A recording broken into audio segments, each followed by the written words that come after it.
Ora, mais uma vez, meus amigos, bom dia. Eu, por acaso, ia falar de outra coisa, mas o meu amigo César Campos, que tem sempre uns raciocínios espetaculares, mandou-me aqui uma coisinha que eu, por acaso, acho... Um abraço para si, caro amigo César Campos, que eu, por acaso, acho bastante interessante de avaliar.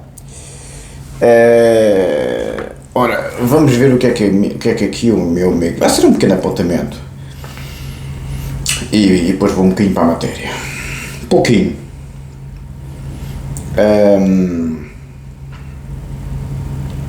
Que sou de muita dose, já vi que o pessoal... Enfim. Diz aqui o meu amigo César Campos o seguinte: os partidos da esquerda radical ou extrema-esquerda, Bloco de Esquerda, PCP, PEV e UDP praticamente desapareceram da Assembleia da República nas últimas legislativas, elegendo apenas 1,7% dos deputados, 3 pelo PCP e 1 pelo Bloco de Esquerda. É verdade. Não existe esquerda radical e extrema-esquerda em Portugal nos dias de hoje. Com exceção do LIVRE, mas o LIVRE eu sinceramente não considero extrema-esquerda. O extrema-esquerda é o Bloco de Esquerda. Era o PEV, era o UDP, do Sr. Major Mário Tomé, que Nossa Senhora de Fátima, que só quem não sabe a história do 25 de Abril é que não sabe o que Mário Tomé fez. Mas enfim, isso é que era extrema-esquerda. O Partido Comunista é a esquerda securitária. Ok, o Partido Comunista é a esquerda securitária, logo aí é exatamente o irmão gêmeo do Chega, que é a direita securitária. Não é extrema-esquerda o Partido Comunista. Em contraste, o Chega à direita... Ou seja, a extrema-esquerda em Portugal está representada por um partido, por um deputado. A esquerda securitária por 3 deputados, que é o PCP. Em contraste, o Chega, que é a direita securitária, alcançou, não há extrema-direita em Portugal no Parlamento, que é o ERC, como a gente sabe, e também o ADN, por mais que me custe dizer. Em contraste, o Chega, à direita, alcançou 25,7% dos deputados, o maior resultado de sempre. Convém relembrar que até 2019 os partidos de direita radical ou direita securitária não estavam representados no Parlamento português e, portanto, esta exceção tem sido meteórica. Eu não gosto do termo direita radical, digo sempre direita securitária. Não é a direita radical, parece que são radicais, vão à raiz das coisas. Não vão à raiz das coisas, coisa nenhuma. Não há uma direita radical nem uma esquerda radical. Há uma esquerda securitária, uma direita securitária, uma extrema-esquerda e uma extrema-direita. Ninguém vai à raiz das coisas. À raiz das coisas vai a filosofia, com o devido respeito. Estes partidos, enfim, se fosse uma esquerda radical seria o Partido Comunista, que vai à raiz filosófica das coisas. Agora o Bloco de esquerda radical, quer dizer, não tem doutrina nenhuma filosófica na ciência política, é o estado psiquiátrico puro. Por amor de Deus. Estamos a assistir a uma mudança profunda no panorama político português. A esquerda radical, que eu não gosto da expressão mais uma vez, a esquerda securitária, e a extrema-esquerda, que em 1983 representavam 17,6% dos deputados, 17,6% dos deputados portugueses, 17,6% em 1983, depois da revisão constitucional de 82, em que instituiu o Código Penal que está em vigor nos dias de hoje, com uma pequena reforma em 95, mas é o Código Penal de 82 que está em vigor, e o Tribunal Constitucional também foi instituído nessa altura, substituindo o Conselho da Revolução. Em 83, apesar de termos um Código Penal e termos o Tribunal Constitucional, tínhamos 17,6% dos deputados portugueses da extrema-esquerda ou da esquerda securitária. Veio em declínio até à viragem do século XX para o século XXI, e voltou a crescer, sobretudo devido ao surgimento do Bloco de Esquerda, que Francisco Louçã reconhece que era um excelente tribuno e uma cabeça brilhantíssima, apesar de, politicamente, Nossa Senhora. Porque o Bloco de Esquerda, ao princípio, não era um hospital psiquiátrico. O Zé Manuel Pureza, o Francisco Louçã, os brutos, estes brutos dos homens heterossexuais brancos, esses brutos, esses colonizadores, esses fachos, esses mulherengos, esses rabujadores, Boaventura Sousa Santos só querem meninas. Oi, como é que é possível? É um bruto que temos é que ter a Mariana Mortágua aí para a Praça do Comércio a dizer que Qualquer coisa unidas jamais serão vencidas, não é? Qualquer coisa que é o arco-íris, não é? O que é que deu? Ficou com um deputado. Porque o pessoal todo em Portugal diz: oh filha, mas tu que tu fazes lá na tua cama com a tua amiga é o teu assunto, filha, mas isso não é política. Claro, toda a gente percebeu que aquilo não era política, que aquilo era conversa de cama. O Bloco de Esquerda tornou-se não só um discurso psiquiátrico, mas um discurso de cama. Francisco Louçã nunca teve disso, muito menos o professor Boaventura Sousa Santos, né, que é o teórico por trás daquela gente, que o professor Boaventura Sousa Santos é fresco com as mulheres, e assim é que é. Qual é que é o problema? É um homem a sério, assim é que é. Gosto muito do professor Boaventura Sousa Santos, mas muito mesmo. Está bem que politicamente Nossa Senhora de Fátima, né? mas intelectualmente é uma cabeça brilhante e é das gajas. Agora, a Mariana Mortágua e as florzinhas todas, ou seja, os brutos, as gajas, os colonizadores, os rabujadores, homens heterossexuais, brancos, essas bestas infinitas, Francisco Louçã, Boaventura Sousa Santos, José Manuel Pereza, Luís Fazenda, procurador aliás, Fernando Rosas. Esses é que fizeram do Bloco de Esquerda crescer espetacularmente, porque era gente a sério, com uma qualidade intelectual extraordinária, todos eles, né? Grandes intelectuais, todos eles. Uma vez vi um grande debate do Luís Fazenda contra o Bloco de Esquerda lá num café na Moraes Soares, na Almente Reis, porque próximo da Moraes Soares, porque o Bloco de Esquerda é naquela zona, e o Luís Fazenda com uma classe primeira apanha em pleno café. Luís Fazenda sempre teve uma grande classe. Está bem que é aquela cassete que a gente sabe, não é? Mas todos eles, quando o partido ficou das gajas que querem arco-íris e isto, aquilo e aquilo outro, pumba! Porque como vocês viram, a América preferiu o Trump a uma senhora como a Hillary Clinton. Não tem nada a ver com a Mariana Mortágua. A Hillary Clinton é uma senhora. Preferiu o Trump, que é porque tem uma porta. Porque o povo é estúpido, que a gente sabe, mas não é assim tão estúpido. O povo olha para um líder político, espera credibilidade intelectual, carreira profissional e uma normalidade. A Mariana Mortágua, apesar de ter boa cabeça, intelectualmente, devido à sua postura de vida e devido a forçar às pessoas essa postura de vida, que a rapariga tem todo o direito de ser lésbica, é claro que tem, como é evidente, não estamos na idade média, não é? Não somos extrema-direita, ou seja, a rapariga tem todo o direito de dormir com quem quiser, de assumir-se como lésbica à vontade e de ser primeira-ministra se quiser, independentemente de ser lésbica ou não. É obviamente que só um maluco é que acha que um homossexual ou uma lésbica interfere em alguma coisa da competência política da rapariga.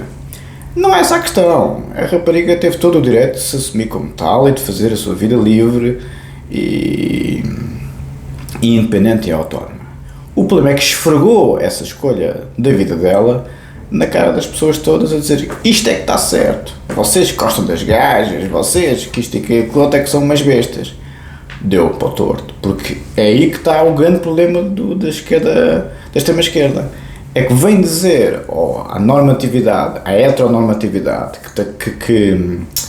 que existe desde o princípio da humanidade, que a gente sabia que o Alexandre o Grande tinha lá um amigo Efástios, sabíamos, que sabíamos que o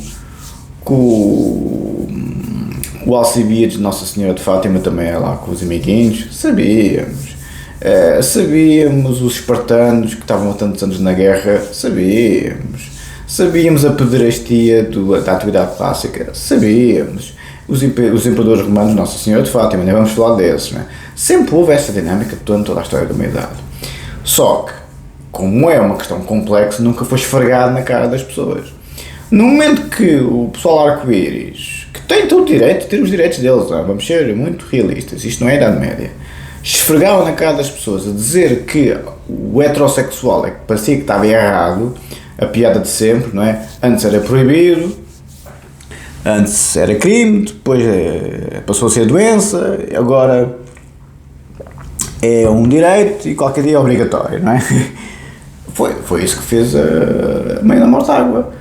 Parecia que era obrigatório, tínhamos de ser todos homossexuais e lésbicas para sermos pessoas de bem. Os heterossexuais eram todos umas bestas aí nas gajas no engate na noite. foi essa a mensagem que passou para o povo todo. E para os intelectuais também. Mas espera aí, mas eu agora, por ser heterossexual, gosto de umas meninas na noite, sou uma besta, por não ter a sensibilidade de um homossexual, de uma lésbica. Está bem, vocês fazem a vossa vida, eu faço a minha. Há a possibilidade de os direitos de uns não interferem com os direitos dos outros. Muitos séculos, infelizmente, os homossexuais e as lésbicas foram tratados abaixo de cão. Com toda a razão, fomos nós, os psicanalistas, que tirámos a homossexualidade da lista das patologias mentais. Estou farto de dizer. As pessoas não têm moral nenhuma para falar comigo. Hein? Fomos nós, na psicanálise, que conseguimos convencer o board. Aliás, foi um único psicanalista que conseguiu convencer que era tão prestigiado, como já falei aqui várias vezes dele, conseguiu persuadir o board da Associação Americana de Psiquiatria, que publica a DSM, a retirar a homossexualidade da lista das doenças mentais, das patologias mentais, como agora se diz. Por isso, nós na psicanálise sempre fomos, porque percebemos a sexualidade como ninguém, não é? Sempre fomos muito humanos para com... Aliás, o próprio Freud dizia isso, até tinha uma expressão um bocadinho deselegante para com a homossexualidade, mas naquele tempo era assim, e o Freud não era duro com a homossexualidade, não era, e era conservador, mas não era duro. Aliás, dizia aos colegas todos, mas o que é isto, apresentado média, não. Sempre houve muitas maldades contra os homossexuais, sempre houve muita. Diziam que eram criminosos, que eram doentes mentais, perseguiam os homens e as mulheres, batiam, matavam-nos, eram umas bestas a tratar os homens e as mulheres. A Mariana Mortágua teve toda a razão de dizer, sou lésbica, qual é que é o problema? Tem toda a razão, minha amiga. Agora, daí a fazer dos heterossexuais, das gajas ou das mulheres heterossexuais que gostam de ser femininas, não querem cá podiam usar de estilo macacas, isto e aquilo outro, os piercings, as tatuas, para parecerem uns padreiros e uns taberneiros. A mulher feminina é que é sedutora, como é evidente. Uma mulher que parece um homem, cheia de pelos, cheia de tatuagens, cheia de piercings, parece um javado das obras que nem toma banho. Como é evidente, a mulher sempre se distingue pela sua sensualidade. As pessoas veem a Dua Lipa, que nem é bonita, mas como é muito sensual, muito feminina, torna-se bonita. Se a rapariga fosse peluda, cheia de piercings e tatuas, tem umas tatuagens muito femininas, mas não é aquelas tatuagens no pescoço e na cara, parece um presidiário. No momento que esse registro se tornou uma masculinidade bruta, é que nem eu sou assim, e eu sou bruto, tenho uma porta, como sabem, é o típico, enfim, soldado, não é? Ou seja, nem nas tropas especiais se vê esse tipo de masculinidade. Não é tóxica, é psiquiátrica. E, nesse sentido, foi isso que tornou a extrema-esquerda bastante indesejável e bastante impopular. As pessoas começaram a ver, mas estes tipos são malucos, quer dizer, isto é um exagero, que têm direitos que nunca foram dados, seguramente que sim. Agora, daí a fazer isso quase obrigatório para os outros todos, mas agora, se nós não temos sensibilidade com a questão homossexual ou lésbica, somos umas bestas. Meus amigos, fazem vocês a vossa vida, nós fazemos a nossa. Pronto, não há problema nenhum. Infelizmente houve muitas injustiças no passado, mas pronto, avançamos e pronto. E somos todos discípulos do Robert Spitzer, não é? Que foi quem retirou sozinho. É? Também era psiquiatra, também conseguiu essa força porque era psicanalista e psiquiatra. Mas era um catedrático extraordinário de Colômbia, da Universidade de Colômbia em Nova Iorque. Ou seja, era uma pessoa que teve uma abertura de espírito imensa naquele tempo em que a homossexualidade era profundamente discriminada, coitados dos homens e das mulheres. Por isso nós, na psicanálise, temos uma grande moral para falar. Hein? Agora, daí a atacar os heterossexuais, sejam eles promíscuos ou não, e dizer que o registro LGBT é que é o futuro da humanidade, não o registro heterossexual. O pessoal heterossexual, que é a grande maioria da população, disse, pronto, então ficas com a tua, que isso não é política coisa nenhuma, isso é psiquiatria. Foi isso quase que a extrema-esquerda fez. Não, isto é que é o futuro da humanidade. O registro LGBT é o futuro da humanidade. O registro feminista é o futuro da humanidade. O pessoal votou no Trump e votou no André Ventura em resposta a isso. Claro, porque, é o futuro da humanidade, pronto, se é o futuro da humanidade, ficam vocês uns para os outros. O Robert Spitzer ficaria horrorizado. Mas espera aí, mas eu lutei tanto para os seus terem os direitos que nunca tiveram e agora estão a abusar dessa maneira. É que uma coisa é ter direitos, outra coisa é ter superpoderes. E o que aconteceu com a extrema-esquerda é que ficou com superpoderes, devido às questões sexuais e de género e outras coisas afins, e pumba, partiram a corda. Partiram a corda, quem é que vem? Donald Trump, André Ventura e Companhia Limitada. Eu fartei-me de avisar. Mas é que eu fartei-me mesmo de avisar. Por isso, é verdade. Em 2015 atingiram o seu pico de influência com 36 deputados eleitos, 19 do Bloco de Esquerda em 2015. 19. Porquê? Porque era o Sócrates e o Louçã ali engalfinhados e o Louçã a chamar ao Sócrates está mais manso e o Sócrates dizer manso é a tua tia. Lembram-se dessa? Ou seja, e um tipo do PS também disse o mesmo ao teu Pedro Frazão e epá, estou a ficar sem bateria, se isto parares de repente e epá, já está a pescar. Não vou dar matéria, estou a ficar sem bateria, está mesmo a pescar. Tenho para aí 3%. Porque isto está, o novo telemóvel eu consigo ver muito melhor. O antigo, por causa da película com o lusco-fusco, ainda é pior e não tem a mesma tecnologia. Mas realmente foi naqueles anos de ouro do Francisco Louçã, em 2015, com os grandes debates com o Sócrates, que eles tiveram, o Bloco de Esquerda teve 19 deputados. Quando o Francisco Louçã, um tipo com muita classe, não metia cá a sexualidade na agenda política, não metia, a dele ou de ninguém, porque a Vera Mortágua esfregava isso na cara das pessoas, como o Manuel Luís Gosta esfrega isso na cara das pessoas, e pá, nós temos um povo católico, 85% da população é católica, pode não ser praticante, mas tem uma simpatia pelo Papa e pela Igreja Católica. O rei de Espanha é bonito, vai, só as rainhas católicas é que podem vestir branco à frente do Papa, não sei se sabiam dessa. Todas as outras senhoras têm que estar vestidas de preto ou com cores muito escuras. A única pessoa que pode vestir branco à frente do Papa é uma rainha católica. E a rainha Letícia, que eu não gosto nada dela, mas seguiu o protocolo, vestiu-se de branco, tal como o Papa, com um véuzinho no cabelo. Isto não estamos cá na casa da Joana. E foram visitar o Papa e fizeram a vénia. Os reis só vergam a espinha, só fazem a vénia para o Papa. Os reis católicos, claro, como é evidente. Mas vê-se muito isso nos reis todos do todo o mundo. Os monarcas, mesmo que sejam absolutos, vergam a espinha para com o sacerdote mor, por assim dizer. No caso dos católicos é o Papa. E vê-se o rei a vergar a espinha, a cumprimentar o Papa, um aperto de mão e uma espécie de beija-mão, não beija mesmo a mão, mas é uma espécie de beija-mão, e verga a espinha toda. Ele é um matelão, é alto, e pá, está mesmo a acabar. E se isto acabar de repente, paciência. E para concluir, porque isto vai mesmo acabar, o rei de Espanha verga a espinha para o Papa e a rainha Letícia, a vénia mesmo, a rainha Letícia também verga a espinha para o Papa, vestida de branco como tal católica, como rainha católica. Por isso, 36 deputados em 2015, 19 do Bloco de Esquerda, 15 do PCP e 2 do PEV. Ou seja, neste contexto, a esquerda naquele tempo era uma coisa avassaladora.